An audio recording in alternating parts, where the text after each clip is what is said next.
Never put too much trust in friends. Learn how to use enemies. Judgment. Be wary of friends. They will betray you more quickly, for they are easily aroused to envy. They also become spoiled and tyrannical. But hire a former enemy, and he will be more loyal than a friend, because he has more to prove. In fact, you have more to fear from friends than from enemies. If you have no enemies, find a way to make them. Transgression of the law. In the mid-9th century A.D., a young man named Michael III assumed the throne of the Byzantine Empire. His mother, the Empress Theodora, had been banished to a nunnery, and her lover, Theoctistus, had been murdered. At the head of the conspiracy to depose Theodora and enthrone Michael had been Michael's uncle, Bardas, a man of intelligence and ambition. Michael was now a young, inexperienced ruler, surrounded by intriguers, murderers, and profligates. In this time of peril, he needed someone he could trust as his counselor, and his thoughts turned to Basilius, his best friend. Basilius had no experience whatsoever in government and politics. In fact, he was the head of the royal stables, but he had proven his love and gratitude time and again. They had met a few years before, when Michael had been visiting the stables just as a wild horse got loose. Basilius, a young groom from peasant Macedonian stock, had saved Michael's life. The groom's strength and courage had impressed Michael, who immediately raised Basilius from the obscurity of being a horse trainer to the position of head of the stables. He loaded his friend with gifts and favors, and they became inseparable. Basilius was sent to the finest school in Byzantium, and the crude peasant became a cultured and sophisticated courtier. Now Michael was emperor, and in need of someone loyal. Who could he better trust with the post of chamberlain and chief counselor than a young man who owed him everything? Basilius could be trained for the job, and Michael loved him like a brother. Ignoring the advice of those who recommended the much more qualified Bardas, Michael chose his friend. Basilius learned well, and was soon advising the emperor on all matters of state. The only problem seemed to be money. Basilius never had enough. Exposure to the splendor of Byzantine court life made him avaricious for the perks of power. Michael doubled, then tripled his salary, ennobled him, and married him off to his own mistress, Eudoxia Ingerina.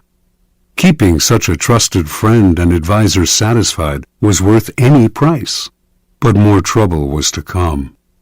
Bardas was now head of the army, and Basilius convinced Michael that the man was hopelessly ambitious.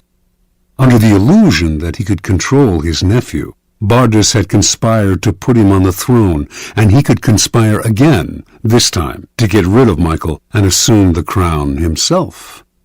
Basilius poured poison into Michael's ear until the emperor agreed to have his uncle murdered. During a great horse race, Basilius closed in on Bardas in the crowd and stabbed him to death. Soon after, Basilius asked that he replace Bardas as head of the army, where he could keep control of the realm and quell rebellion. This was granted. Now Basilius's power and wealth only grew, and a few years later Michael, in financial straits from his own extravagance, asked him to pay back some of the money he had borrowed over the years. To Michael's shock and astonishment, Basilius refused, with a look of such impudence that the emperor suddenly realized his predicament.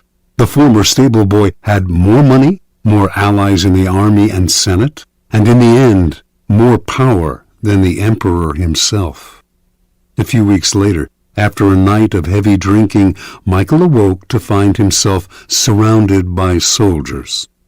Basilius watched as they stabbed the emperor to death.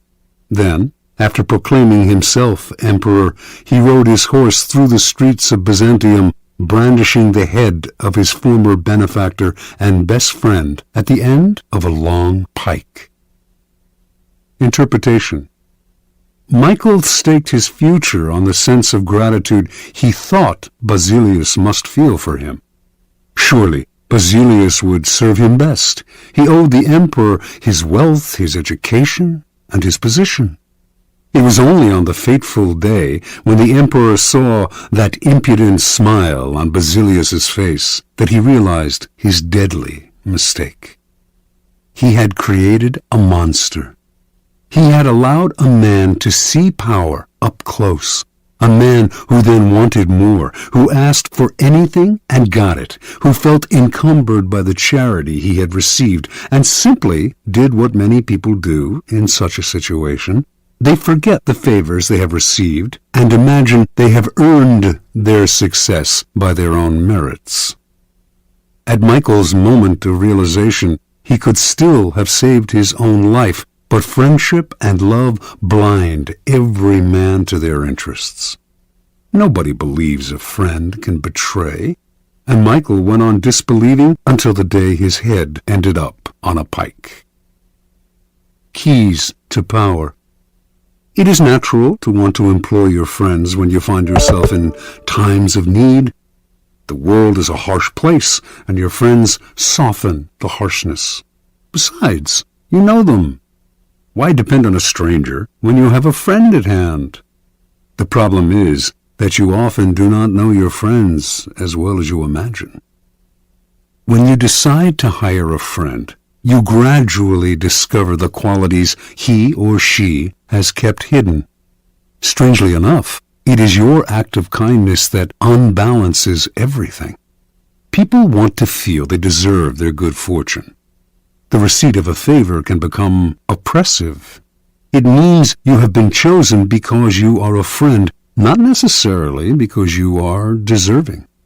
There is almost a touch of condescension in the act of hiring friends that secretly afflicts them. The injury will come out slowly, a little more honesty, flashes of resentment and envy here and there, and before you know it, your friendship fades. The more favors and gifts you supply to revive the friendship, the less gratitude you receive. All working situations require a kind of distance between people. You are trying to work, not make friends. Friendliness, real or false, only obscures that fact. The key to power, then, is the ability to judge who is best able to further your interests in all situations. Keep friends for friendship, but work with the skilled and competent. Whenever you can, bury the hatchet with an enemy and make a point of putting him in your service. Never let the presence of enemies upset or distress you. You are far better off with a declared opponent or two than not knowing where your real enemies lie. The man of power welcomes conflict, using enemies to enhance his reputation as a sure-footed fighter who can be relied upon in times of uncertainty.